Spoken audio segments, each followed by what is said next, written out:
കുറേ നാളായി അമേരിക്കയിൽ വന്നിട്ടൊരു മീൻകറി കൂട്ടണം. വെറും മീൻകറിയല്ല, നല്ല അയലക്കറി തന്നെ വെച്ച് കഴിക്കണം എന്നൊരാഗ്രഹം. അങ്ങനെ ഞാനൊരു കട കണ്ടുപിടിച്ചു, ഹാങ്കുക്ക് സൂപ്പർ മാർക്കറ്റ്. ഹാങ്കുക്ക് മാർക്കറ്റ് എന്ന് വെച്ച് കഴിഞ്ഞാൽ ഒരു കൊറിയൻ മാർക്കറ്റ്. ഇവിടെ എല്ലാ മീനും കിട്ടുമെന്നും പറഞ്ഞിട്ടാണ് ഇങ്ങോട്ട് വന്നത്.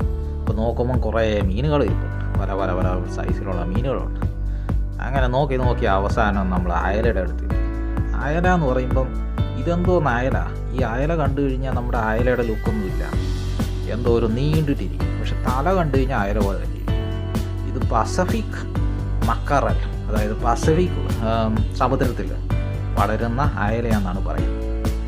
എങ്ങനെയാണ് ഇത് ഖത്തറിലായിരുന്ന സമയത്തും അവിടെ ഉണ്ടായിരുന്ന അയല. അത് അറേബ്യൻ സീയിൽ വളരുന്ന, നമ്മുടെ നാട്ടിലുള്ള അറേബ്യൻ സീലല്ല, അങ്ങോട്ടേക്ക് ഖത്തറിൻ്റെയൊക്കെ അടുത്ത് ഉള്ള ആ ഒരു സീൽ വളരുന്ന അയലയ്ക്കും വ്യത്യാസമുണ്ട്. അത് വളരെ മാറ്റമുണ്ട്, നമ്മുടെ നാട്ടിലെ അയല പോലെയല്ല.